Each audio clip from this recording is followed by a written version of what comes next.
الحمد لله نحمده ونستعينه ونستغفره ونعوذ بالله من شرور أنفسنا ومن سيئات أعمالنا من يهده الله فلا مضل له ومن يضلل فلا هادي له وأشهد أن لا إله إلا الله وحده لا شريك له وأشهد أن محمدا عبده ورسوله أما بعد فأعوذ بالله من الشيطان الرجيم وذکر فإن الذکر تنفع المؤمنین. نصیحت کیجیے، بے شک نصیحت مومنوں کو نفع دیتی ہے. مالک الملک کے اس فرمان کے پیش نظر ہر جمعرات کو مکتب جالیات انیزہ کے زیر اہتمام ہماری یہ تعلیمی تربیتی مجلس منعقد ہوتی ہے، جہاں مکتب کے موجودہ دعات آپ لوگوں کے ساتھ ہم کلام رہتے ہیں. وہاں اگر ہمارے پاس پاکستان یا انڈیا سے کوئی معزز بزرگ تشریف لاتے ہیں تو ہم کوشش کرتے ہیں کہ ان آنے والے بزرگوں سے ٹائم لیں اور ان کی نصیحتوں سے اپنے دلوں کو منور کر سکیں. آج ہمارے لیے سعادت کی بات اور خوش نصیبی کی بات ہے کہ ہماری اس مجلس میں ہمارے بزرگ فضیلت الشیخ استاد الاساتذہ محترم جناب عبداللہ ناصر رحمانی حفظہ اللہ تعالی، مدیر معہد السلفی کراچی، شیخ الحدیث معہد السلفی کراچی، شیخ صاحب معروف محدث دیار سندھ فضیلت الشیخ بدی الدین حافظہ رحمہ اللہ تعالی کے شاگرد رشید ہیں اور شیخ کے دنیا سے جانے کے بعد شیخ کی مسند کے وارث ہیں اور وہاں علم دین کی خدمت کے اندر مصروف ہیں. کئی سالوں سے کراچی میں اور پورے پاکستان میں بلکہ پورے دنیا میں شیخ صاحب کے مختلف دروس مختلف ملکوں میں ہو رہے ہیں، دبئی میں، امارات میں، کویت میں اور اسی طرح کے مختلف ممالک میں شیخ کا دورہ حدیث، خاص طور پہ حدیث شیخ صاحب کا موضوع ہے اور بہت سارے لوگ شیخ صاحب سے اپنی علمی پیاس بجھاتے ہیں. اللہ تعالیٰ سے دعا کرتے ہیں کہ اللہ تعالیٰ شیخ کا سایہ دیر تک قائم رکھے اور اللہ تعالیٰ اسی طرح طالبان علم کو ان کے علم سے مستفید ہونے کی توفیق نصیب فرمائے. تو آج ہمارے لیے سعادت کی بات ہے کہ شیخ آج ہمارے پاس موجود ہیں. آپ پوری توجہ کے ساتھ اپنے موبائل آف رکھیں اور شیخ کی گفتگو کو غور سے سنیں. تو بغیر کسی تاخیر کے دعوت گفتگو دیتا ہوں اپنے معزز مہمان فضیلت الشیخ عبداللہ ناصر رحمانی حافظ اللہ کو کہ وہ کتاب و سنت کے نور سے ہمارے سینوں کو منور فرمائیں.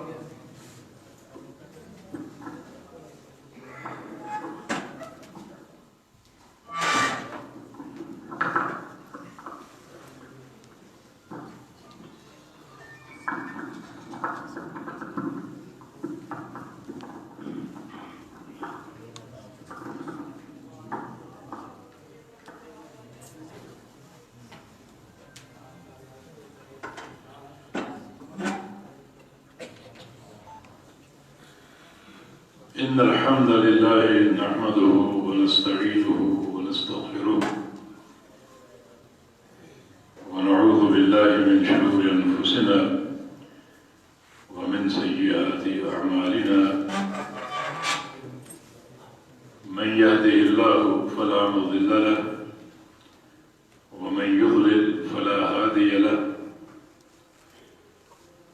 وأشهد أن لا إله إلا الله وحده لا شريك له وأشهد أن محمدا عبده ورسوله. يا أيها الذين آمنوا اتقوا الله حق تقاته ولا تموتن إلا وأنتم مسلمون. يا أيها الناس اتقوا ربكم الذي خلقكم من نفس واحدة وخلق منها زوجها وبث منهما رجالا كثيرا ونساء واتقوا الله الذي تساءلون به والأرحام إن الله كان عليكم رقيبا. يا أيها الذين آمنوا اتقوا الله وقولوا قولا سديدا يصلح لكم أعمالكم ويغفر لكم ذنوبكم ومن يطع الله ورسوله فقد فاز فوزا عظيما. اللهم صل على محمد وعلى آل محمد كما صليت على إبراهيم وعلى آل إبراهيم إنك حميد مجيد. اللهم بارك على محمد وعلى آل محمد كما باركت على إبراهيم وعلى آل إبراهيم إنك حميد مجيد. سبحانك لا علم لنا إلا ما علمتنا إنك أنت العليم الحكيم. رب اشرح لي صدري ويسر لي أمري واحلل عقدة من لساني يفقهوا قولي.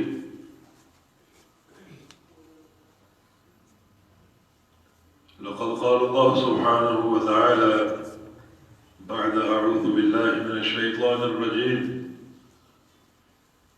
من همزه ونفخه ونفثه. بسم الله الرحمن الرحيم. يا أيها الذين آمنوا ادخلوا في السلم كافة ولا تتبعوا خطوات الشيطان إنه لكم عدو مبين. اے ایمان والو، داخل ہو جاؤ اسلام میں پورے کے پورے، اور شیطان کے قدموں کی پیروی مت کرنا، بے شک وہ دشمن ہے تمہارا کھلم کھلا. یہ انسان اور شیطان کی دشمنی روز اول سے جاری ہے. جس وقت اللہ رب العزت نے تمام ملائکہ کو حکم دیا کہ وہ آدم علیہ السلام کو سجدہ کریں تو شیطان نے انکار کر دیا تھا. اللہ رب العزت نے شیطان کو ہمیشہ کے لیے مردود قرار دے دیا. شیطان نے، ابلیس نے اللہ تعالیٰ سے مہلت طلب کی ہمیشہ زندہ رکھنے کے لیے، تاکہ وہ انسانوں کو گمراہ کر سکے. تب سے انسان اور شیطان کے درمیان ایک محابرائی قائم ہے.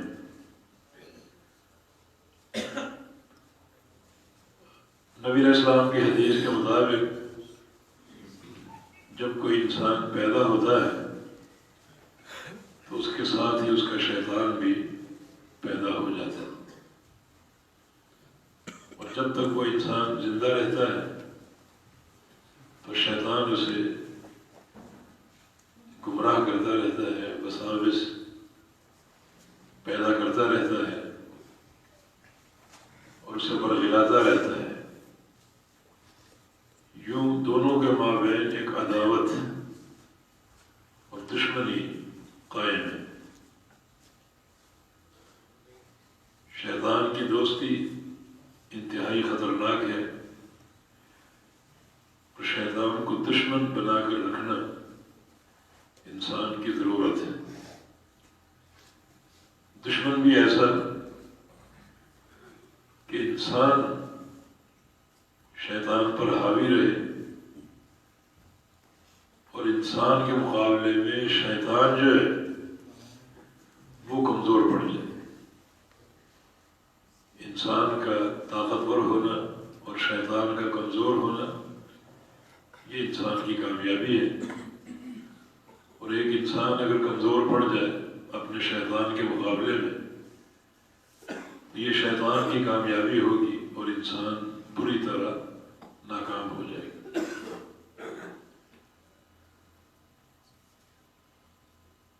ایک سب سے مضبوط راستہ جو شیطان کو کمزور کر دے اور اس کے مقابلے میں انسان کو طاقتور کر دے، وہ اللہ تعالیٰ کا ذکر ہے۔ کثرت ذکر سے انسان میں طاقت آتی ہے، قوت آتی ہے، اور انسان کے مقابلے میں شیطان جو ہے وہ کمزور پڑ جاتا ہے۔ جیسا کہ نبی علیہ السلام کی حدیث ہے کہ ان العبد المؤمن يمضي شیطانہ کما يمضي احدکم بعیرہ فی السفر، کہ ایک مومن بندہ اپنے شیطان کو تھکا مارتا ہے، ماندہ کر دیتا ہے، کمزور کر دیتا ہے، جیسے کہ تم لوگ سفر میں اپنی سواری کو تھکا دیتے ہو۔ ایک ایسا مسافر جو سواری پر سفر کر رہا ہے اور اسے آرام کا موقع نہیں دیتا، مستقل رواں دواں ہے اپنی منزل کی جانب، اور مستقل سفر جاری رکھے ہوئے ہے، تو اس کی سواری کب تک چلے گی؟ بالآخر وہ جانور، وہ اونٹ ہو، گھوڑا ہو، وہ تھک ہار کے گر جائے گا، باندھا پڑ جائے گا اور چلنے کے قابل نہیں رہے گا۔ اور میں کہ اسی طرح بندہ مومن جو ہے وہ اپنے شیطان کو تھکا دیتا ہے اور اس کو ماندہ کر دیتا ہے، اسے بچھاڑ دیتا ہے، گرا دیتا ہے۔ اس حدیث کی شرح میں علامہ ابن قیم رحمہ اللہ فرماتے ہیں کہ اصل معاملہ یہ ہے کہ انسان یہ بندہ مومن کثرت سے اللہ تعالیٰ کا ذکر کرتا ہے، اور ذکر کا ہر کلمہ شیطان کی پشت پر کوڑا بن کر برستا ہے، اور کثرت ذکر کی وجہ سے شیطان کثرت سے کوڑے کھا کھا کر گر جاتا ہے، بچھڑ جاتا ہے اور ماندہ پڑ جاتا ہے اور کمزور ہو جاتا ہے۔ کثرت ذکر سے بندہ اگر سبحان اللہ کہے تو سمجھے کہ یہ شیطان کی پشت پر ایک کوڑا مارا ہے، الحمدللہ کہے یہ دوسرا بار، لا الہ الا اللہ کہے یہ تیسرا بار، کہ اللہ اکبر، یہ سبحان اللہ، لا حول ولا قوت الا باللہ، یہ حسبنا اللہ ونعم الوکیل، یہ سب ذکر کی کلمات ہیں، اور ہر کلمہ ابلیس کے لیے ایک کوڑے کا کام کرتا ہے، اور وہ انسان سے مار کھا کھا کر گر جاتا ہے۔ اور ساتھ ساتھ اگر انسان کے دل میں شیطان کی نفرت ہو، عداوت ہو، اور کوئی ایسا معاملہ ہو جو شیطان کی تذلیل کا باعث ہو، تو اور زیادہ وہ شیطان کی کمزوری اور شکست و ریخت کا باعث۔ جیسے نبی علیہ السلام کی حدیث ہے کہ اگر کسی بندے کو نماز میں وسوسے پیدا ہوتے ہوں اور خیالات بھٹکتے ہوں، حضور قلبی نہ ہو، نماز پر توجہ نہ ہو، تو وہ 3 دفعہ اعوذ باللہ من الشیطان الرجیم پڑھے اور تھوڑا سا بائیں طرف منہ کر کے تھتکارے، جیسے آپ منہ کا لعاب باہر نکال رہے ہیں، ہلکا سا تھتکارے، تو اس سے شیطان کی قوت ماندہ پڑ جائے گی اور آپ کی نماز توجہ اور یکسوئی کا ایک نمونہ بن جائے گی۔ اس میں شیطان کی شکست کے 2 پہلو، ایک بندے کا اعوذ باللہ پڑھنا اور شیطان کے شر سے اللہ تعالیٰ کی پناہ طلب کرنا، جو اس بات کا ثبوت ہے کہ یہ بندہ شیطان کی دوستی نہیں نہیں چاہتا. بہت سے بندے ہیں جو شیطان کی دوستی چاہتے ہیں، جنہیں گناہوں سے محبت ہے، معصیتوں سے پیار ہے، جو گناہ کر کے فخر محسوس کرتے ہیں اور اپنے دوستوں میں ڈھینگے مارتے ہیں کہ کل ہم نے فلاں گناہ کیا، فلاں گانا سنا، کل فلاں فلم دیکھی اور فلاں میوزک سنا. سبحان اللہ. یعنی گناہ کر کے بجائے شرم کے مارے مر جانے کے الٹا ڈھینگے مارتے، اس کی تشہیر کرتے. نبی علیہ السلام کی ایک حدیث ہے، کل امتی معافا الا المجاہرین، میری ساری امت بخشش کے قابل ہے، بخشش کے قابل ہے سوائے مجاہرین کے. مجاہرین کون ہیں؟ فرمایا کہ جو گناہ کریں اور اللہ تعالیٰ گناہ پر پردہ ڈال دے، اس گناہ کو چھپا دے اور وہ خود ہی اس پردے کو فاش کر دے. اپنے دوستوں کے بیچ بیٹھے اور اس گناہ کا چرچا کر خود ہی اللہ تعالیٰ کے راز کو توڑ دے. یہ بندہ معافی کے قابل نہیں ہے. تو بات یہ ہو رہی ہے کہ شیطان جو ہے وہ اپنا عمل جاری رکھے ہوئے ہے اور کوشش یہ کرنی ہے کہ وہ طاقتور نہ ہو. اس کا طاقتور ہونا اور ہمارا کمزور ہونا سراسر گھاٹے کا سودا ہے. تو کمزور کیسے کریں اسے؟ اس کو ذلیل کر کے، اس سے اپنی عداوت کا اظہار کر کے اور کثرت سے اللہ تعالیٰ کا ذکر کر کے کہ ہر کلمہ ذکر جو ہے وہ شیطان کی پشت پر کوڑے کی طرح برسے. اور ایک قول ہے ایک محدث سفیان بن سعید الثوری رحمہ اللہ کا، فرماتے ہیں کہ لیس شیء اقطع لظہر ابلیس من قول لا الہ الا اللہ، کہ سب سے زیادہ جس کلمے سے شیطان کی کمر ٹوٹتی ہے وہ ہے لا الہ الا اللہ. بندہ اگر اس کلمے کا کثرت سے ذکر کرے تو شیطان کی کمر ٹوٹ جاتی. تبھی تو رسول اللہ صلی اللہ علیہ وسلم کا فرمان ہے کہ افضل ذکر لا الہ الا اللہ، کہ لا الہ الا اللہ سب سے بہترین ذکر، جس کا فائدہ کیا ہے کہ وہ شیطان جس سے آپ کی عداوت اور معاذرائی قائم ہے، آپ اس کلمے کے ذکر سے، اس کلمے کے ورد سے اس کی کمر توڑ کے رکھ دیں اور وہ اتنی قوت نہیں پکڑ سکے گا کہ آپ کو ورغلا سکے، آپ کو گمراہ کر سکے. آپ اس پر حاوی آ جائیں گے اور وہ پوری طرح آپ کی زیر یلغار ہوگا اور وسوسے کرنے کے قابل نہیں رہے گا. لا الہ الا اللہ یہ ذکر کثرت سے کیا ہے، لیکن ذکر کا فائدہ کب ہوگا؟ یہ بات سمجھنے والی ہے. ہم ذکر کرتے ہیں اور آواز سے پوچھتے ہیں اسپیشل کو ذکر بتائیے، پریشانیاں چھٹ جائیں اور یہ ہو جائے اور وہ ہو جائے. مگر اس طرح ذکر کا فائدہ نہیں ہے.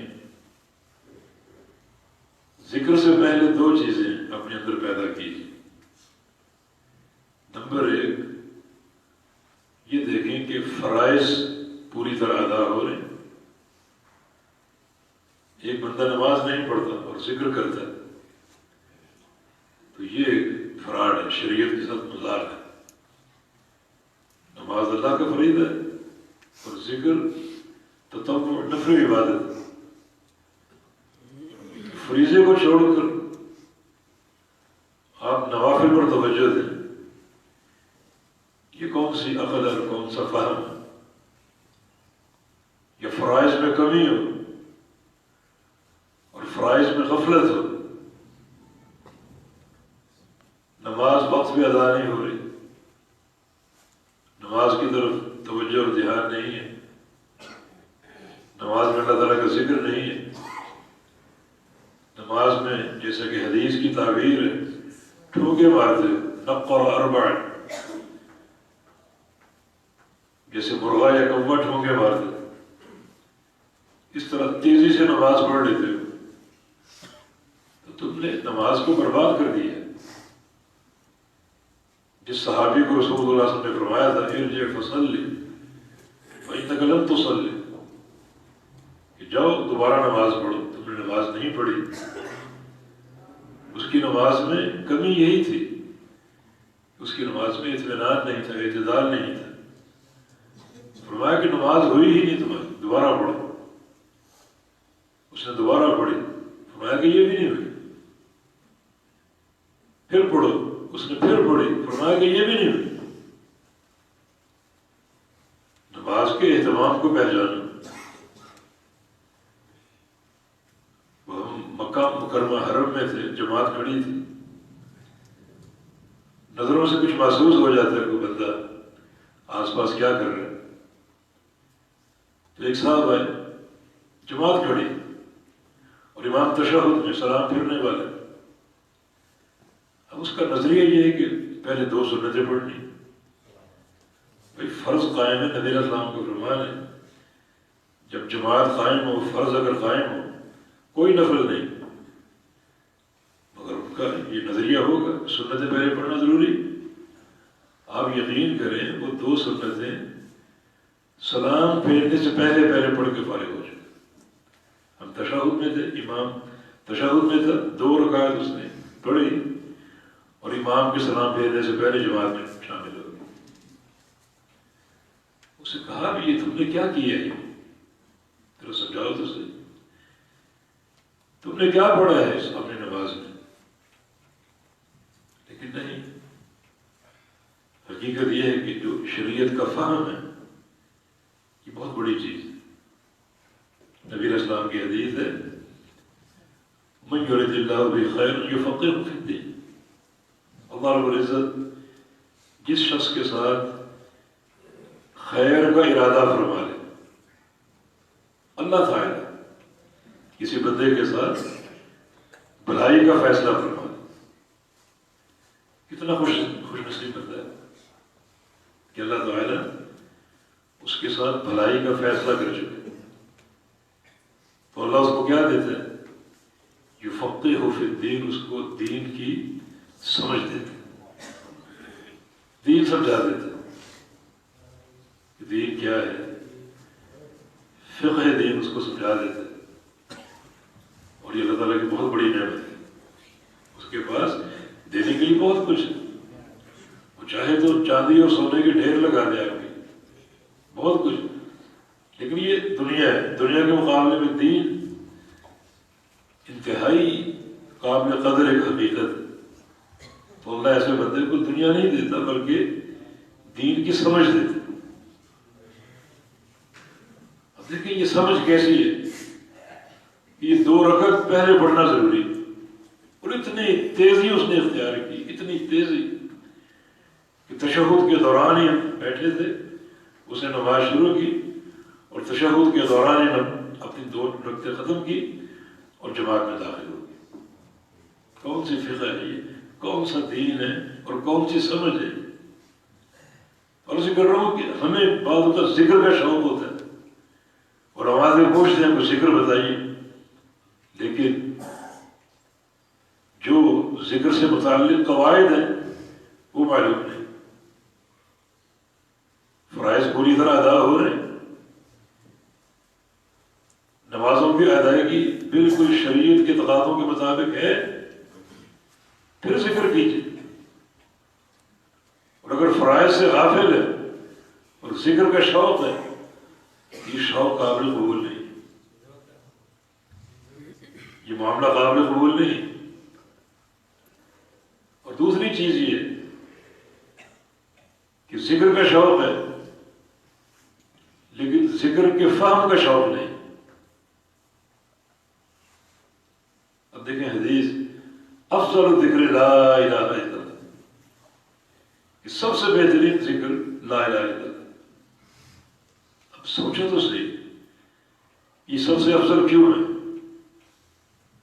اس ذکر کے اندر کیا پیغام ہے؟ بہت سے اذکار ہیں. لا اقول سبحان اللہ والحمد للہ ولا الہ الا اللہ واللہ اکبر احب الی مما طلعت علیہ الشمس. اگر میں ایک دفعہ کہوں کیا سبحان اللہ والحمد للہ ولا الہ الا اللہ واللہ اکبر، ایک دفعہ کہوں، یہ مجھے پسند ہے، محبوب ہے ہر اس چیز سے جس چیز پر سورج کی دھوپ پڑتی. سورج کی دھوپ کہاں کہاں جا رہی؟ مانا پوری دنیا سے. یہ چار کلمات ایک طرف ہو، پوری دنیا ایک طرف ہو، مجھے پوری دنیا کے مقابلے میں یہ چار کلمات زیادہ محبوب ہیں. لیکن سوچو تو صحیح، یہ کلمات کیا ہے؟ کیا منہج ہے؟ کیا پیغام ہے؟ ان کلمات کا کیا تقاضا ہے؟ ان کلمات میں کیا علم ہے؟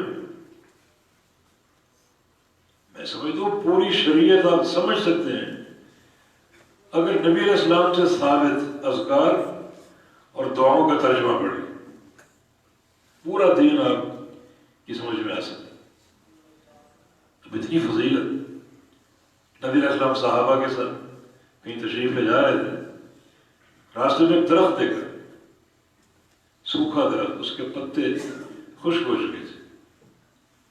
آپ اس درخت کے پاس ٹھہر گئے اور آپ کے ہاتھ میں ایک چھڑی تھی. ایک شاخ پر چھڑی آپ نے ماری، وہ سارے پتے جھڑ گئے اور شاخ خالی ہو گئی. فرمایا کہ میں کچھ کلمات ایسے جانتا ہوں اگر تم کو پڑھ دو تو تم اسی طرح گناہوں سے خالی ہو جائے. شاخ پتوں سے خالی ہو گئی، سارے پتے جھڑ گئے، تمہارا اس طرح گناہ جھڑ جائے. یہی کلمات سبحان اللہ والحمد للہ ولا الہ الا اللہ واللہ اکبر. اتنی فضیلت. تو کبھی یہ توفیق ملی کہ آخر ان کلمات کا مدار فضیلت کیا ہے؟ اتنا اجر کیوں ہے؟ کبھی سوچنے کی زحمت کی آپ نے؟ اب یہ لا الہ الا اللہ اتنا عظیم و شان ذکر ہے کہ افضل ذکر. اور جو محدث کا قول آپ نے سنا وہ نصوص کی روشنی میں ہے کہ سب سے زیادہ شیطان کی کمر اس ذکر سے ٹوٹتی. تو سمجھو تو صحیح ذکر کیا ہے؟ کیوں شیطان کی کمر ٹوٹتی اس ذکر سے؟ کیونکہ لا الہ الا اللہ سب سے محکم، مضبوط اور قوی دین کی اساس ہے. یہ دین توحید ہے. ہر نبی کا دین توحید ہے. سارے انبیاء کی دعوت کا اصل اللہ تعالیٰ کی توحید ہے. اللہ رب العزت کا کائنات پیدا کرنا توحید کے لیے، رسولوں کی بعثت بیان توحید کے لیے،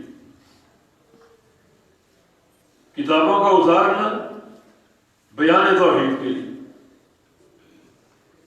جبریل امین کا بار بار وحی لے کر آنا بیان توحید کے لیے.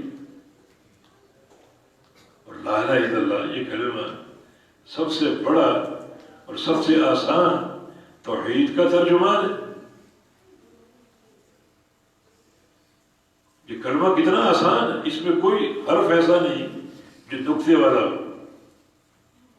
حروف محملہ جن کی ادائیگی آسان ہوتی اور اللہ نے اس کلمے کو آسان بنایا.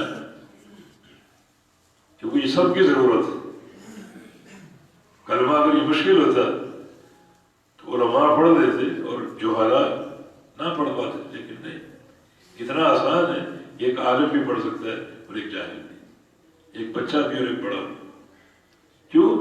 ضرورت سب کی، اور جو چیز سب کی ضرورت ہو اس کا حصول آسان ہوتا ہے. اب ہوا سب کی ضرورت ہے، اس کو خریدنا نہیں پڑتا. یہ سونا اور جواہرات سب کی ضرورت نہیں ہے، اسے مالدار خرید لیتے ہیں، غریب اس سے معروف رہتے ہیں. لیکن ہوا سب کے لیے برابر، مالدار کے لیے بھی، غریب کے لیے بھی، کیونکہ یہ سب کی ضرورت ہے. اس طرح لا الہ الا اللہ ایک ایسا کلمہ، عالم ہو، جاہل ہو، بڑا ہو، چھوٹا ہو، مرد ہو، عورت ہو، سب کے لیے برابر، سب کے لیے آسان، کیونکہ سب کی ضرورت ہے. سب سے ثقیل کلمہ جو شیطان پر گراں گزرتا ہے، بندہ کثرت سے پڑھے تو اس کی کمر ٹوٹ جاتی. کیا اس کلمے کا پیغام؟ بہت آسان، پیغام بھی آسان ہے، مشکل نہیں. ماشاءاللہ سعودی عرب میں کچھ نہ کچھ عربی تو بول لیتے ہوں گے، بلکہ بعض اوقات آپ کی عربی ہم سے بھی جو ہے وہ بڑھ جاتی ہے. ہم قواعد سوچتے رہتے ہیں اور آپ بغیر قاعدے کے روانی سے ایسے ایسے جملے بولتے ہیں کہ ہم خود حیران پریشان ہوتے ہیں.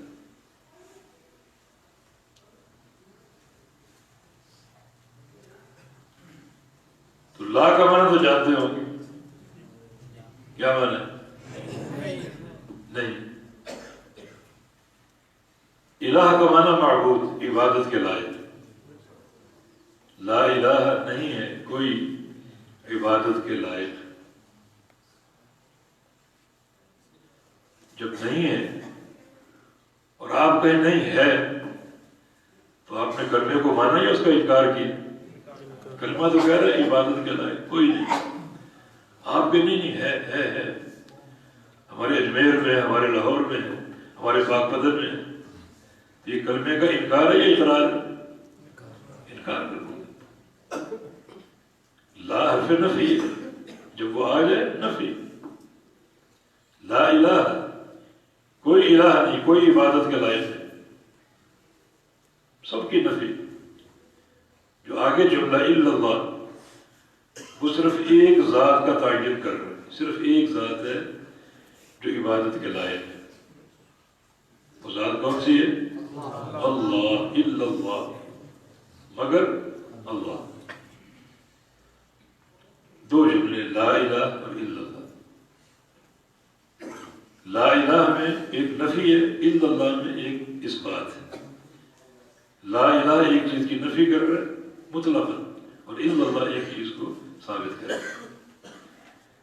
نفی کیا ہے؟ کوئی معبود نہیں، نہ زمین کے اوپر، نہ زمین کے نیچے، نہ کوئی زندہ، نہ کوئی فوش شدہ، نہ کوئی فضاؤں میں، نہ کوئی آسمان میں، کوئی معبود نہیں. نہ کوئی فرشتہ، نہ کوئی نبی، نہ کوئی ولی. اور الا اللہ جو ہے یہ کلمے کا دوسرا جز ایک چیز کو ثابت کر دے کہ صرف ایک ہی معبود ہے، اور وہ کون ذات ہے؟ اللہ تعالیٰ. اب اس مفہوم کو آپ نے سمجھا، اس مفہوم کو ذہن اور دل میں بٹھا کر حاضر کر کے جب اس کلمے کا ذکر کریں گے تو آپ کو لذت بھی آئے گی اور یقیناً شیطان کی کمر ٹوٹے گی.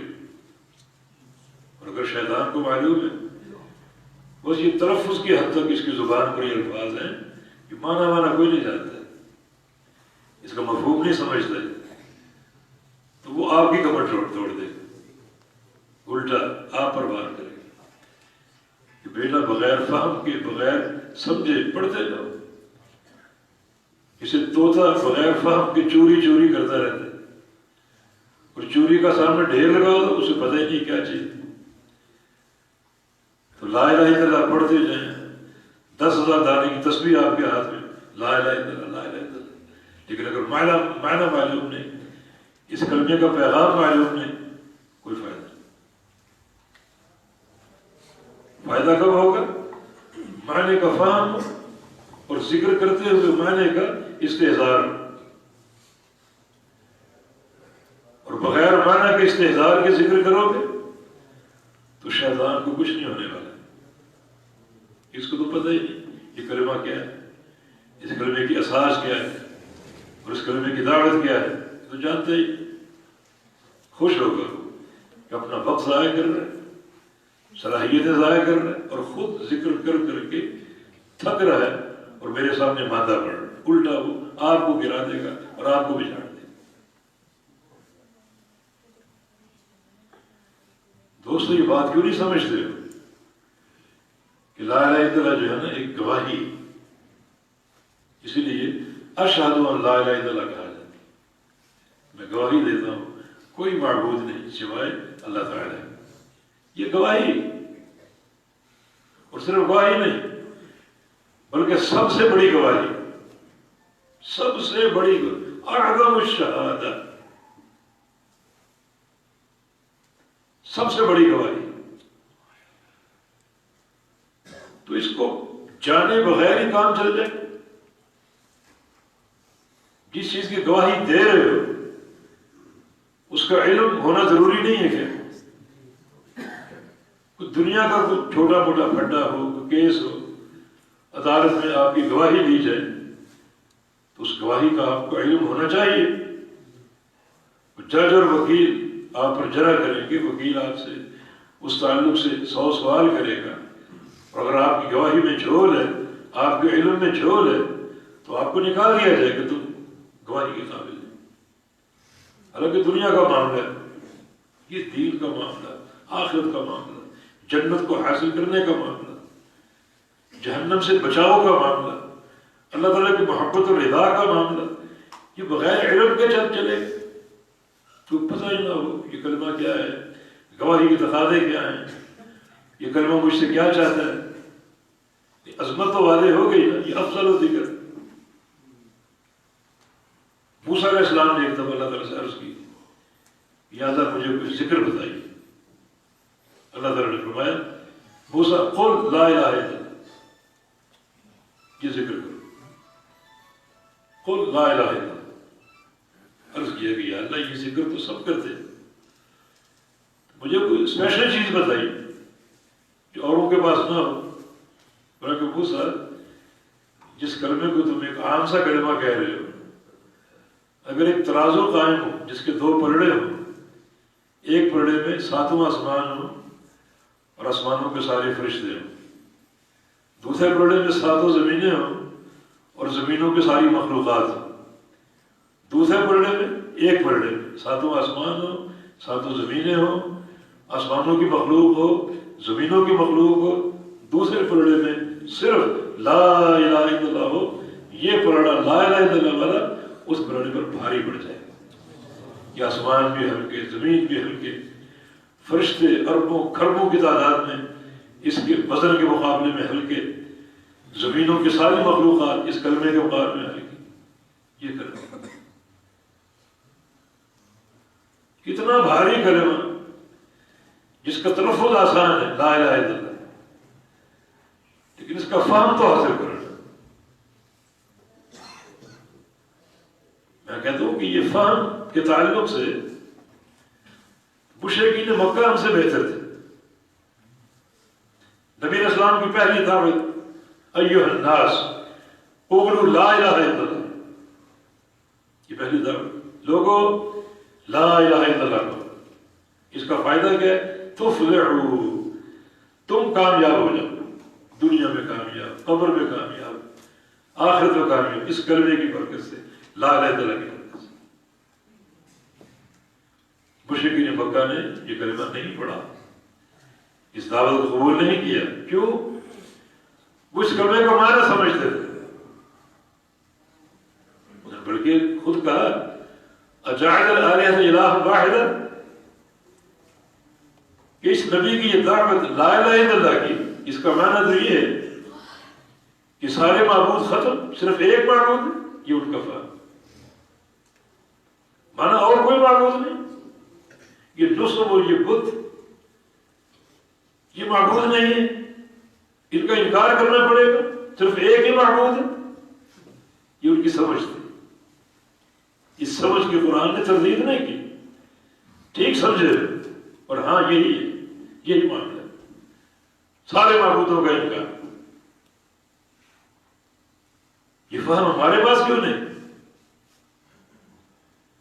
اسی طرح جو معبودان غیر اللہ ہیں جو ہم نے بنا رکھے ہیں، ان کا ہم کیوں نہیں انکار کرتے؟ اس کلمے کے پڑھنے کا فائدہ کیا ہے؟ زبان پر کلمے کا اقرار ہو اور جسم کے سارے اعضاء جو ہیں وہ اس اقرار کے خلاف جائے. فلاں بھی معبود ہے، فلاں بھی معبود ہے، فلاں جو ہے وہ جناب اناج دیتا ہے، فلاں داتا ہے، فلاں دستگیری کرتا ہے، فلاں اولاد دیتا ہے، فلاں شفا دیتا ہے.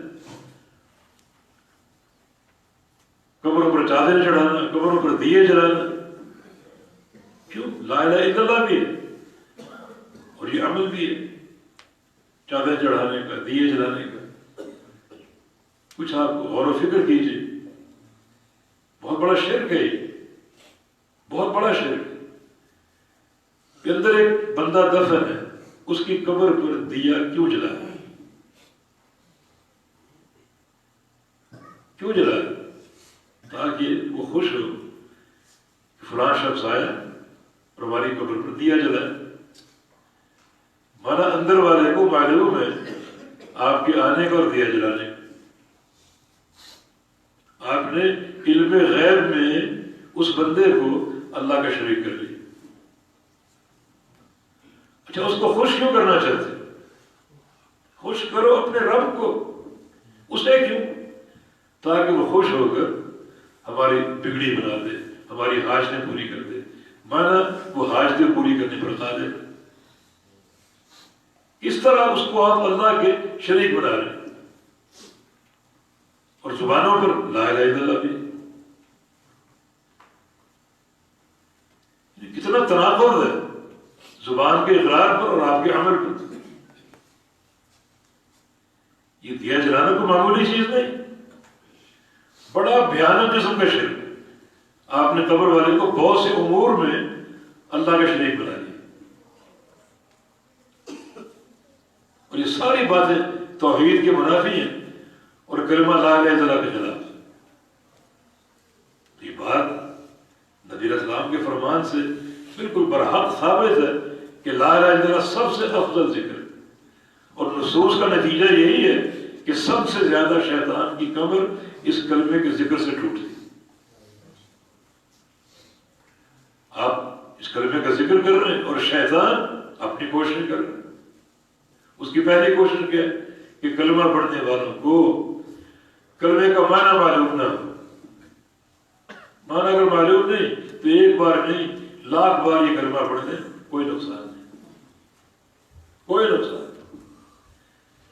بس اپنی کوششیں ضائع کر رہے ہیں، صلاحیتیں اپنی بکھیر رہے، ضائع کر رہے ہیں، کوئی نقصان نہیں. شیطان کی دوسری کوشش کہ اگر معنی کی طرف آتے ہیں تو ان کو معنی میں الجھا دو، معنی وہ کرواؤں جو اس کا ہے ہی. آپ اپنے علاقوں میں جائیں، ہندوستان پاکستان میں، اکثر لوگ اس کلمے کا معنی کیا کرتے ہیں؟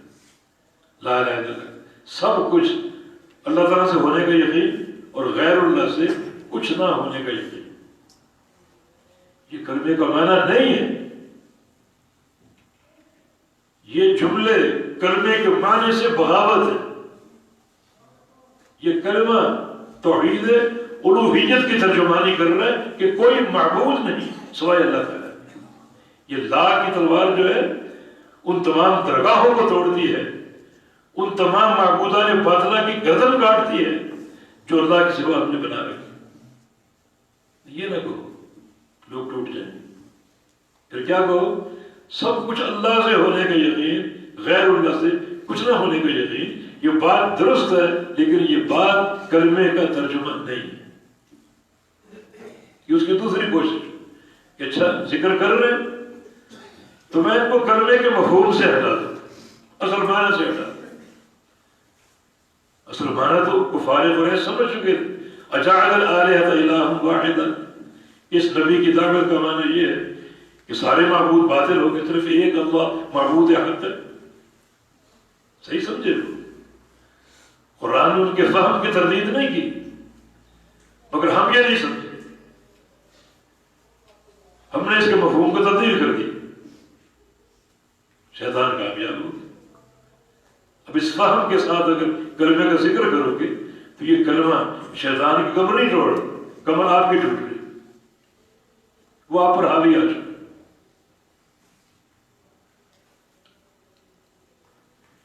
عجیب و غریب تماشے ہو رہے اس کلمے کے تعلق سے. جتنا یہ کلمہ اہم ہے، قیمتی ہے، افضل الذکر ہے اور شیطان کی پشت پر ایک کاری ضرب ہے، اتنا ہی ہمیں مختلف بھول بھلائیوں میں ڈال کر شیطان نے غافل کر دی. کئی آستان ایسے جہاں کلمے کا ذکر تختی کے ساتھ ہے. شیخ اپنے مریدوں سے کہتا ہے کہ ایک ہی دفعہ ایک ہی مجلس میں تم لا الہ الا اللہ کے ذکر کے قابل نہیں. 6 مہینے سال صرف لا الہ لا الہ لا الہ لا الہ. اگلے 6 مہینے بعد الا اللہ الا اللہ الا اللہ الا اللہ ذکر کے لیے کلمے کو کاٹ کے رکھ دیا. جو 2 اجزاء آپس میں لازم ملزوم تھے، جن کے معنوی تکمیل ان 2 اجزاء کے ساتھ ہے، ایک جز کو وہاں پھینکا ایک کو وہاں پھینکا. کوئی مفہوم بنے نا. اکیلا لا الہ کیا مفہوم ہے اس کا؟ اکیلا الا اللہ کیا مفہوم ہے اس کا؟ یہ تفصیل کہاں سے آ گئی؟ کلمے کو کاٹنا کہاں سے لیا گیا؟ یہ بھی تو شیطان کی سازش ہے. کلمے کو کاٹ کے ذکر کرو، نہ وہ مفہوم نہ یہ مفہوم، تاکہ حقیقی جو توحید کا معنی ہے، نفی اور اس بات کے اکٹھا ہونے کے ساتھ، وہ بن ہی نہ سکے. اور کچھ تو کہتے ہیں یہ لا الہ الا اللہ جو ہے یہ تو عام لوگوں کا ذکر ہے، جو خاص لوگ ہیں ان کا ذکر ہے الا اللہ، جو اس سے بھی خاص لوگ ہیں ان کا ذکر ہے اللہ ہو، جو اس سے بھی خاص ان کا ذکر ہے ہو. تماشے کیا اساس ہے ان چیزوں کی؟ کہاں سے لیا ہے؟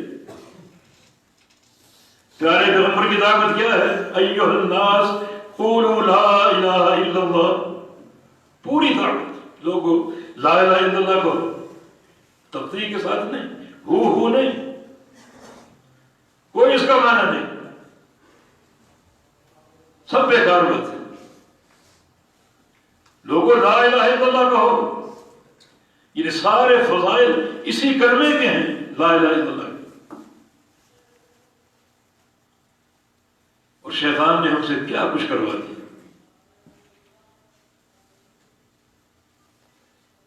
ایسی باتیں ذہنوں میں ڈال دی جن کا کلمے کی حقیقت سے کوئی تعلق نہیں. مثلا حلقے بنا کر ذکر کرو، اجتماعی ذکر، ایک امیر کے تحت ذکر کرو. بہت سے سلسلے ایسے ہیں جہاں کلمے کا ذکر ایک حلقے کی صورت میں ہوتا ہے اور بتیاں بجھا کے ہوتا ہے. زور کس پر ہے؟ ذکر پہ نہیں، بتیاں بجھانے پر. اندھیرا کر کے ذکر کرو. کیا مقصد ہے اس کا؟ یہ بتیاں کیوں بجھائی جا رہی ہیں؟ یہ کون سا شرعی اصل ہے؟ ان چیزوں پر توجہ. اور کچھ تعلیم دیتے ہیں کہ ان کلمے کا ذکر ضربے لگا دو، دل پر ضربے لگا. نبی علیہ السلام نے کیا ایسا، صحابہ نے کیا ایسا. وہ لا کی آواز ناف سے نکالو اور یہاں ناک میں روک لو اور الا اللہ کہتے ہوئے دل پر ضرب لگاؤ. کون سا طریقہ ہے؟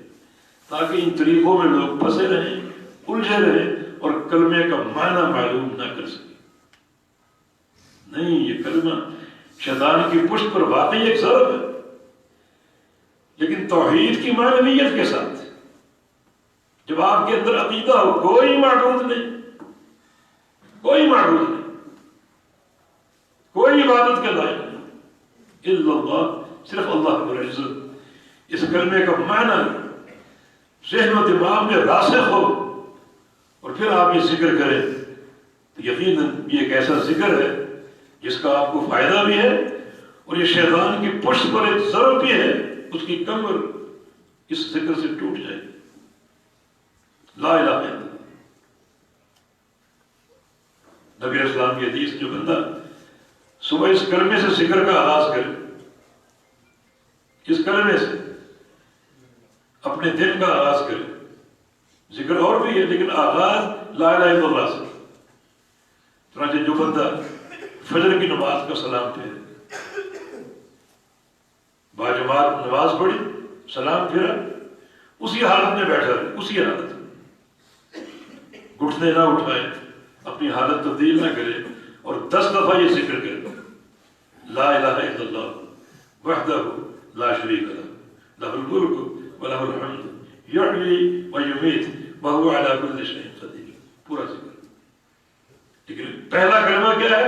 لا الہ الا اللہ وحدہ لا شریک لہ، کوئی معبود نہیں سوائے اللہ تعالیٰ، آگے پھر وہ اکیلا ہے، اس کا کوئی شریک نہیں۔ اسی حالت میں بیٹھے بیٹھے 10 دفعہ یہ ذکر کر لے، اس کے 6 فائدے، 6 فائدے۔ نمبر 1، اللہ رب العزت ہر کلمے کے بدلے اس کے 10 گناہ معاف کر دے۔ 10 دفعہ آپ نے پڑھا، 100 گناہ معاف۔ یہ دن کا آغاز ہے 100 گناہوں کی بخشش کے ساتھ، اور اللہ رب العزت ہر کلمے کے بدلے 10 نیکیاں عطا فرمائے، 100 نیکیاں ہوگی، اور اللہ رب العزت ہر کلمے کے بدلے جنت میں 10 درجے اونچا کر دے۔ اب وہ کتنا اونچا کرے گا یہ اللہ کا علم ہے، لیکن صبح کا آغاز ہوا جنت میں 100 درجے بلند ہو کر لا الہ الا اللہ سے۔ کیا آپ کے دن کا آغاز، اور بھی اللہ تعالیٰ کی طرف سے انعام ہے، مثلا وَكَانَ حِرْزًا لَهُ مِنْ كُلِّ شَرٍ،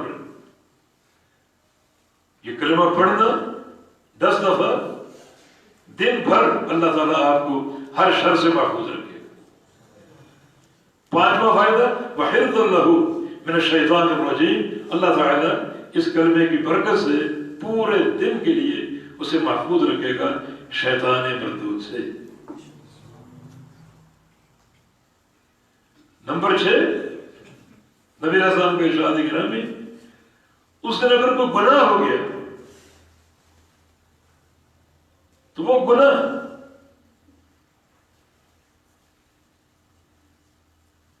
اس کے لیے ہلاکت یا بربادی یا نقصان کا ذریعہ نہیں بنے اس کلمے کی برکت سے۔ دیکھیں بندہ کو گناہ کرتا ہے تو اس پر اللہ تعالیٰ کے عذاب کی حجت قائم ہو جاتی ہے، چاہے تو پکڑ لے، لیکن اگر آپ نے دن میں یہ کلمہ پڑھ لیا، صبح کو 10 بار پڑھ لیا، تو اس دن اگر کوئی گناہ ہو گیا تو اس گناہ کا آپ کو نقصان یوں نہیں ہوگا کہ آپ کے لیے کوئی بربادی یا تباہی نہیں ہوگی، الا شرک، حدیث ہے۔ اگر شرک ہو گیا تو پھر نہیں، شرک بربادی کا ذریعہ ہو سکتا ہے۔ اور 7واں اس کا صلہ یہ ہے کہ اس دن اس بندے سے افضل دوسرا کوئی نہیں ہو، یہ سب سے افضل ہو۔ ہاں اگر کسی بندے نے اس سے زیادہ بار پڑھ دیا وہ اس سے افضل ہو سکتا ہے، لیکن یہ سب سے افضل ہوگا اس دن اگر یہ ذکر پڑھ لے دن کا آغاز، اور 10 دفعہ مغرب کے بعد بھی اسی طرح۔ یہ دن کا اختتام ہے، تو آغاز اور اختتام ان دونوں مواقع پر اس کلمے کی برکت سے 200 گناہ معاف ہو گئے، 200 نیکیاں حاصل ہو گئی، اور جنت میں 200 درجات کی بلندی اللہ تعالیٰ نے عطا فرما دی۔ لیکن بھائی معرفت کے بغیر نہیں، کچھ پہچاننے کی کوشش کرو، یہ سب سے بڑی گواہی ہے اپنے خالق اور مالک کی۔ تو بغیر پہچانے ہمیں کیسے فائدہ ہوگا؟ پہچاننا ضروری ہے، اور پہچاننے کے بعد جو اس کے تقاضے ہیں انہیں پورا کرنا ضروری ہے۔ وہ تقاضے پورے کرو کہ کلمہ کیا چاہتا ہے، جو وہ چاہتا ہے اسے پورا کرو، تاکہ ہم پوری طرح اس کلمے کی برکات سے مستفید ہو سکیں۔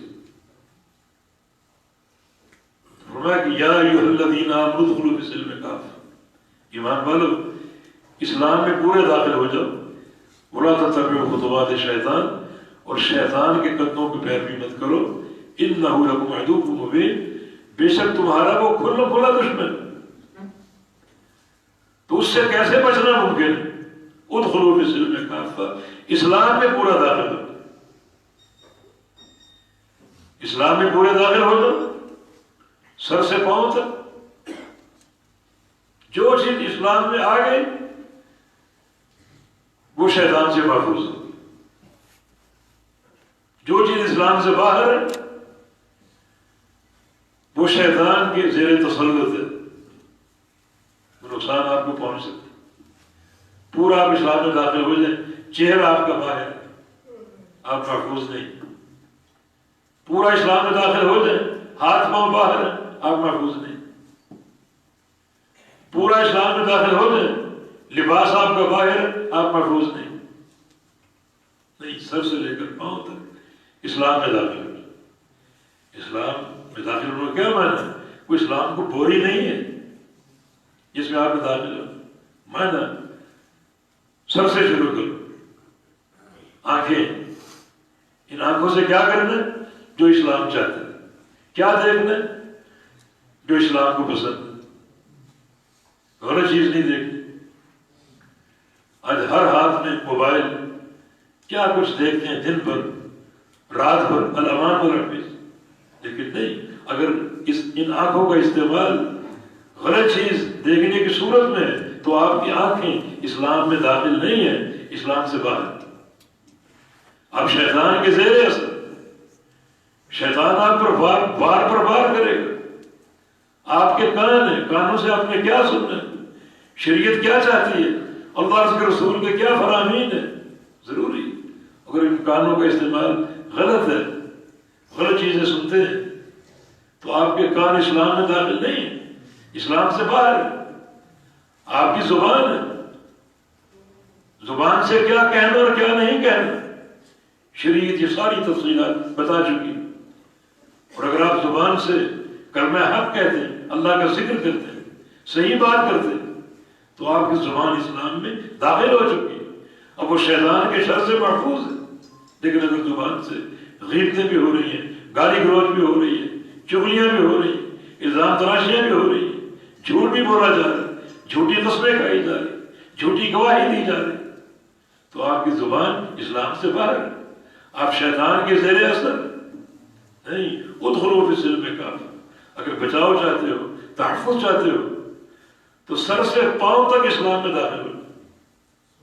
عروہ بن زبیر رحمہ اللہ علماء تابعین میں سے تھے، صحابی کے بیٹے تھے، ان کی ٹانگ میں زہر بھر گیا، اور حکیم اور طبیب نے طے کیا کہ ٹانگ کاٹنی پڑے گی، ورنہ زہر پھیلتا جا رہا ہے، پورے جسم میں پھیل گیا تو موت واقع ہو سکتی ہے۔ تو یہیں اگر روک دیا جائے، ٹانگ کٹ جائے، تو آگے یہ سرایت نہیں کرے گا، تو ٹانگ کاٹنی پڑی۔ انہوں نے کٹوا دی، اور ٹانگ کاٹنے کا بھی ایک الگ تفصیلات ہے، لمبا قصہ ہے۔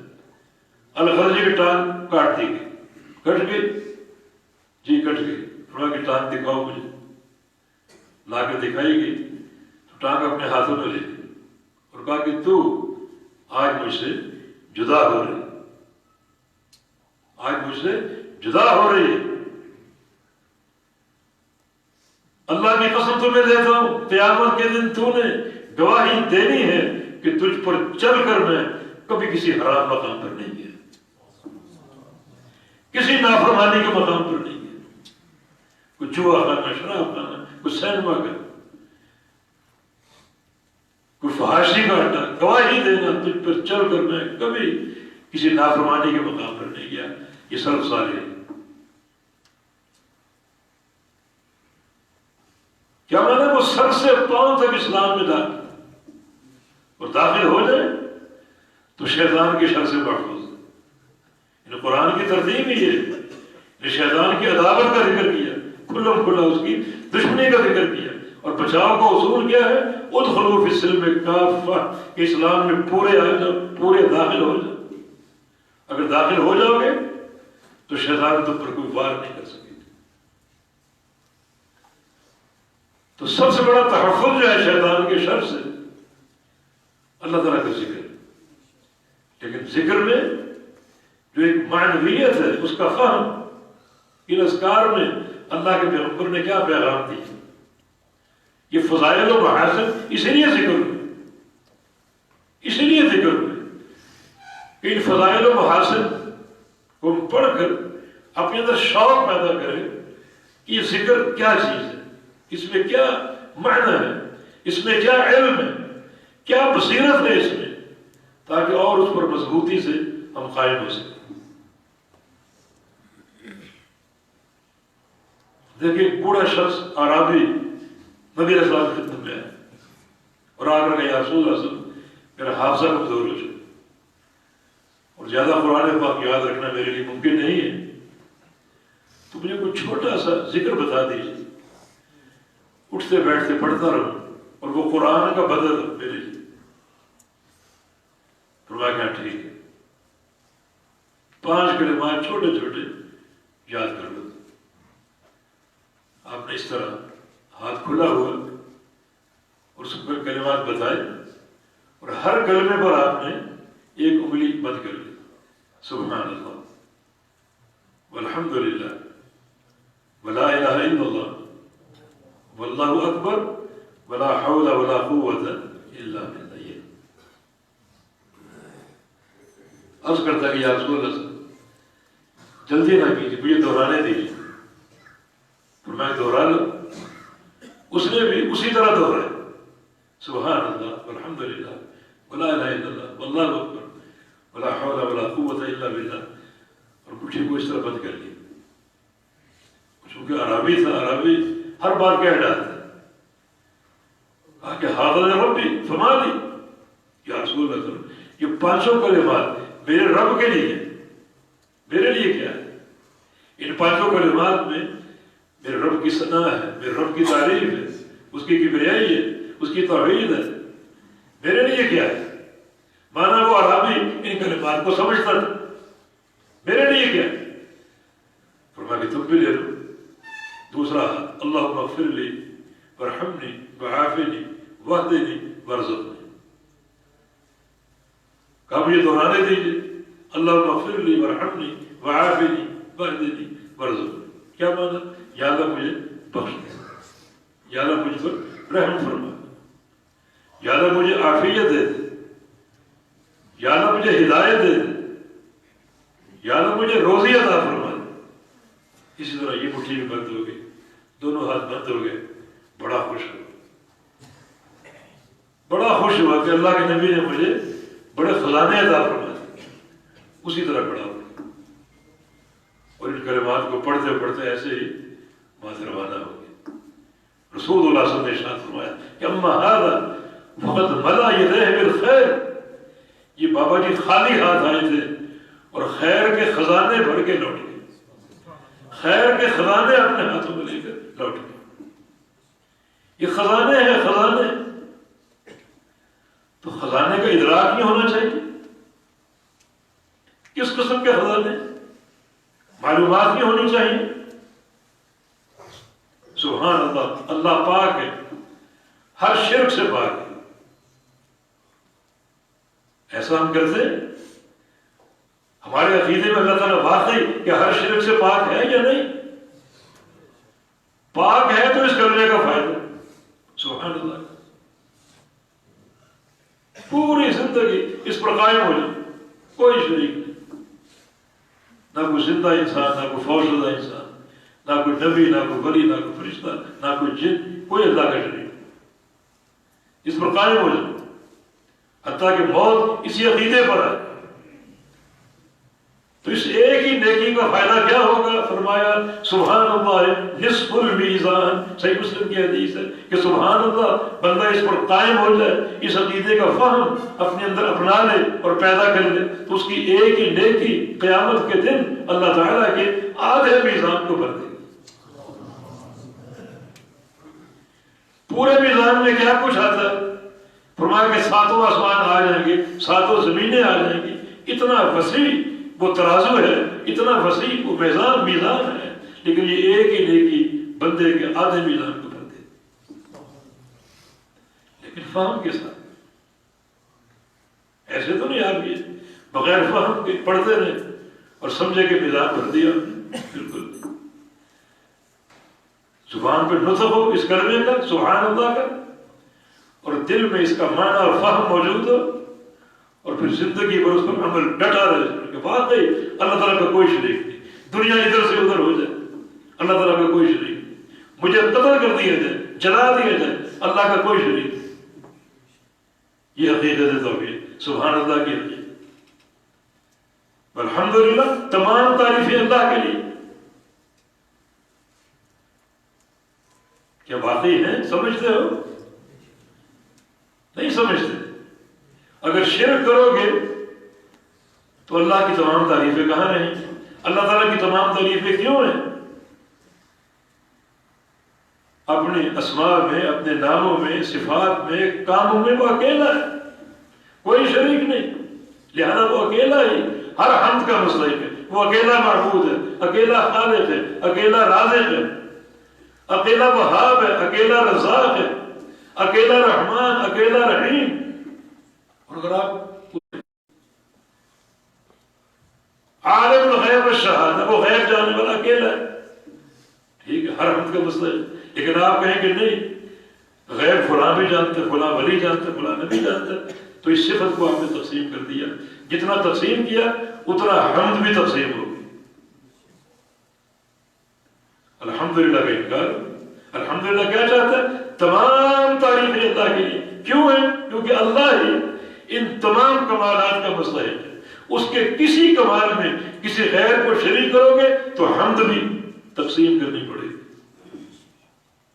اللہ دیتا ہے، فلاں بھی دیتا ہے، فلاں بھی حمد کا مستحق ہو۔ بھئی اگر گزر رہے تھے، ریڈیو پر قوالی لگی ہوئی تھی، اور قوال کیا کہہ رہے؟ داتا نہ دے گا تو پھر کون دے گا؟ اجمیر والی سرکار، وہ نہ دیں گے پھر کون دے گا؟ خواجہ نہ دے گا، خواجہ نہ دے گا، خواجہ نہ دے گا، لگتا بہت سنتے ہیں، خواجہ نہ دے گا تو پھر کون دے گا؟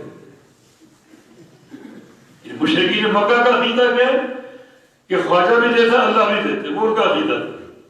آج کا کلمہ کو کیا کہتا ہے؟ دینے والا صرف خواجہ، خواجہ نہ دے گا تو پھر کون دے؟ انکار سے۔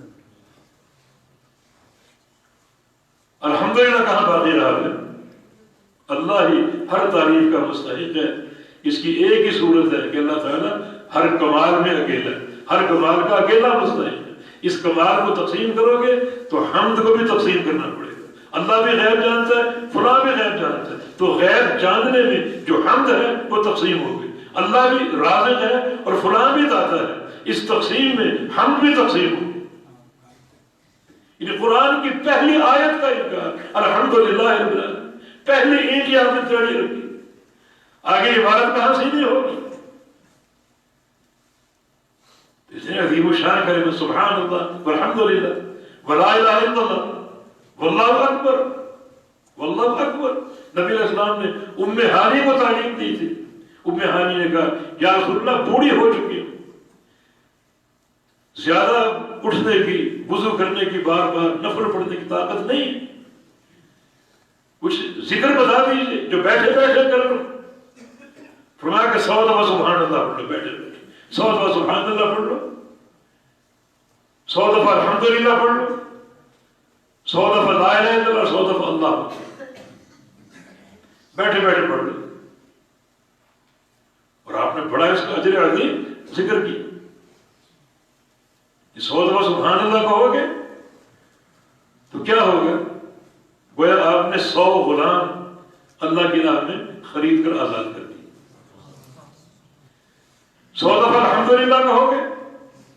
وہ آپ نے 100 گھوڑے خریدے اور ان کی پشت پر مجاہدین کو بٹھا کر مسلح کر کے میدان جہاد کی طرف روانہ کر دی.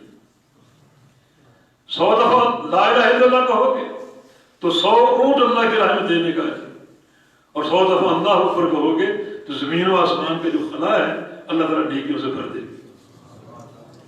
لیکن اتنا کافی نہیں، جب تک معنی مستحضر نہ ہو اور معنی کے مطابق عمل نہ ہو. سبحان اللہ، اللہ ہر شریک سے پاک ہے، ہر عیب سے پاک. یہ عقیدہ بنا پھر پڑھو، پھر اس کا اجر. الحمدللہ، اللہ ہر حمد کا، ہر تعریف کا مستحق ہے. کیوں مستحق ہے؟ کیونکہ وہ اکیلا ہر کمال کا مالک ہے. اس کمال میں اگر کسی غیر کو شریک کرو گے تو یہ حمد کی تقسیم ہو جائے. لا الہ الا اللہ، اللہ اکیلا معبود حق، باقی سارے معبودان باطل ہیں. اللہ اکبر، اللہ سب سے بڑا، سب سے بڑا. تصور کرو اللہ تعالیٰ کی کبریائی کا اور اس کے ایک عاجز سے بندے بن جاؤ کہ وہ سب سے بڑا ہے. اور سب سے بڑے کا تقاضا پھر یہ ہے کہ میں کمزور سا انسان اس کے سامنے کھڑا ہو کر حساب و کتاب کے لیے پیش ہوں. کیا بنے اس سب سے بڑی ذات کے ساتھ. تو یہ باتیں آپ نے عربی کو بتائی. فرمایا کہ خالی ہاتھ آیا تھا اور اپنے دونوں ہاتھوں میں خزانے بھر کے، خیر کے خزانے، رحمت کے، برکت کے خزانے لے کر لوٹ گیا ہے. یقیناً یہ اذکار بڑا علم ہے. یہ مجرد نطق، یہ تلفظ کی حد تک نہیں ہے. جب تک نطق کے ساتھ اس کا معنی مستحضر نہ ہو اور معنی کے استحلال کے ساتھ پوری زندگی عمل اس معنی کے مطابق نہ ہو، پھر یہ کارا ہے پردہ نہیں. تو بات یہاں سے شروع ہوئی تھی کہ روز اول سے ہی انسان اور شیطان کی مہاداری قائم ہو چکی، اور اللہ رب العزت نے یہ بات واشگاہ طریقے سے بتا دی کہ شیطان تمہارا کلم کھلا دشمن. کیا شیطان نے ہم سب کے باپ آدم علیہ السلام کو جنت سے نہیں نکلوایا؟ کون سی دلیل چاہیے آپ کو دشمنی کی؟ آج ہم بھی جنت میں ہوتے، یہاں آنے کی نوبت ہی نہ آتی. ہر مہینے ٹیکس ادا کرو، جنت میں ہوتے، عیش کرتے. لیکن شیطان نے وہ وار کیا، ہمارے ابا اور اماں کو جنت سے نکلوایا. اس سے بڑی کوئی دلیل چاہیے عداوت کی، دشمنی کی؟ ابراہیم علیہ السلام کو آگ میں پھینکوانے والا کون ہے؟ یہی شیطان. اس قوم کی بس میں نہیں تھا، آگ جلا بیٹھے تھے، بڑی آگ جس میں حکومت کے مسائل بھی تھے، عوام الناس کے مسائل بھی تھے. ایسی آگ جلا بیٹھے کہ ایسی آگ کبھی جلی ہی نہیں. اب آپ پھینکو، پھینکیں کیسے؟ دور سے اس کی تپش اور حرارت جو سا رہی ہے، کیسے پھینکیں؟ شیطان ہے من جنیب توپ بنا، جس توپ کا گولا پھینکتا ہے اس طرح کے ایک آلہ تیار کرو جس میں ابراہیم علیہ السلام کو ڈال کر توپ کے گولے کی طرح آگ میں ڈالیں. یہ کون مشورہ دینے والا؟ اس کی عداوت میں شک ہے کوئی؟ توپ بھر کے ابراہیم علیہ السلام کو لٹایا گیا، وہ گولا چھوڑنے کی کوشش ہو رہی ہے، توپ چل رہی ہے. پھر یہ خبیث آ گیا شیطان مردود اور کہا کہ ان کے کپڑے اتارو. نعوذ باللہ. جب تک لباس پہنے ہوئے فرشتے ساتھ موجود ہیں، جب تک فرشتے ساتھ موجود ہیں تم کبھی ان کو پھینک نہیں سکو گے. ابراہیم علیہ السلام کا لباس بھی اتار لیا گیا. نبی علیہ السلام کی حدیث ہے اول من یکسا یوم القیامت ابراہیم. قیامت کے دن سب سے پہلے جنت کا لباس جس شخصیت کو پہنایا جائے گا وہ ابراہیم علیہ السلام. انہیں سب سے پہلے اللہ کی راہ میں برہنہ کیا گیا، لباس اتار دیا گیا. اب فرشتے دور ہو گئے اور ان کا پھینکنا آسان ہو گیا. ابراہیم علیہ السلام جو موحدین کے سردار، انبیاء کے باپ، انبیاء کے دادا، خود ہمارے پیارے پیغمبر آپ کی اولاد میں سے، یہ عداوت شیطان کی ملحوظ کی آپ نے. خود ہمارے پیارے پیغمبر رسول اللہ صلی اللہ علیہ وسلم. جنگ احد میں کیا مل تھی یہاں؟ کس کے مسئلے سے تھے؟ کس کے مشورے تھے؟ نبی علیہ السلام یہود کے قبیلے میں گئے. ایک قضیے کے تحت صحیح بخاری میں قصہ موجود ہے. یہود سے بات کرنے کے لیے، کیونکہ یہود سے ایک حلف قائم تھی. یہود نے بظاہر استقبال کیا، مگر یہ خبیث اور نجس قوم اندرون خانہ ایک پلانے کر بیٹھے کہ آج یہ اکیلے صرف غلام ساتھ ہے، آج ان سے چھٹکارا پانے کا موقع موجود. کیا طے کیا؟ نبی علیہ السلام کو ایک عمارت کے سائے میں بٹھایا، ایک قالین بچھا کر تکیے رکھ کے عزت سے آپ کو بٹھایا، مگر عمارت کی چھت پر 2-3 شریروں کو بڑا پتھر لے کر بٹھا دیا کہ جو ہی بیٹھے اوپر سے پتھر پھینک دیں. ایسی عدالت. مشورہ دینے والا کون ہے؟ یہ شیطان لعین. سارے کام پورے ہو گئے، آپ کو بٹھا بھی دیا گیا، اوپر پتھر رکھوا دیا گیا، اور وہ شریر اوپر پہنچ گئے. خبیث لوگ پتھر پھینکنے کے لیے جبریل امین آ گئے. پتھر پر انہوں نے ہاتھ رکھ دیے پھینکنے کے لیے، جبریل امین آ گئے. نبی علیہ السلام کے کان میں آ کر سرگوشی کی کہ یہ سازش ہو رہی ہے. آپ کھڑے ہوئے یہ باور کراتے ہوئے وہ آپ کو علم نہیں کیا ہوا ہے. ظاہر یہ کیا جیسے قضاء حاجت کے لیے جائے. قضاء حاجت کے لیے نکلے، سیدھا مدینے آ گئے اور صحابہ کا لشکر جرار لے کر بنو نذیر کے اس پورے قبیلے کو تہس نہس کر دیا. لیکن مشورے دینے والا کون؟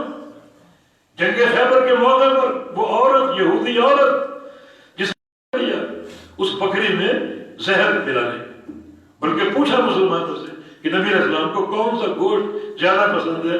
صحابہ نے فرمایا کہ دستی کا گوشت. اس نے دستی کو اور زیادہ زہر سے بھر دیا. آپ صرف تشریف لے گئے اور بشر بن برا ایک صحابی آپ کے ساتھ تھے. کھانا ڈال دیا گیا، لقمہ آپ نے توڑ دیا، منہ کی طرف لے گئے. اسی دوران بشر بن برا لقمہ کھا چکے تھے اور نبی علیہ السلام کھانے والے تھے. جبریل امین نے آپ کو خبر دی. اس وقت تک اس زہر کی ایک ہوا جو تھی آپ کے پیٹ میں داخل ہو چکی تھی. لقمہ آپ نے رکھ دیا. بات قصہ طویل ہے. اس خاتون نے آ کر معافی مانگی کہ میں یہ سوچ رہی تھی اگر نبی پر حق ہے تو اللہ آپ کو بچائے گا، جھوٹے ہیں تو آج جان چھوڑانے کا موقع ملے. مشورے کون تھے؟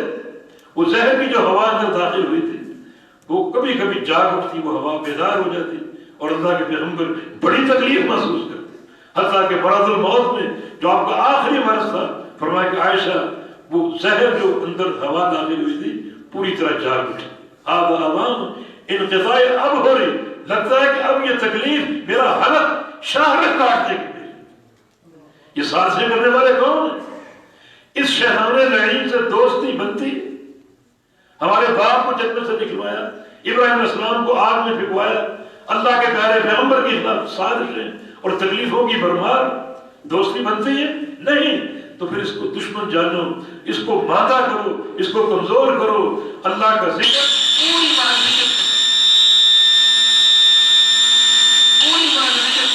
اللہ پاک کا ذکر کرو تاکہ یہ اس کی پشت پر ہر کلمہ ذکر کوڑے بن کر برسے اور اس کی بربادی کا باعث بن جائے اور شیطان کے چنگل سے اور اس کے شر سے ہم محفوظ ہو سکیں. اللہ پاک توفیق عطا فرمائے. اللہ رب العزت اس توحید کو ہمارے قلب و دماغ میں راسخ فرمائے. اللہ تعالیٰ عمل صالح کی توفیق.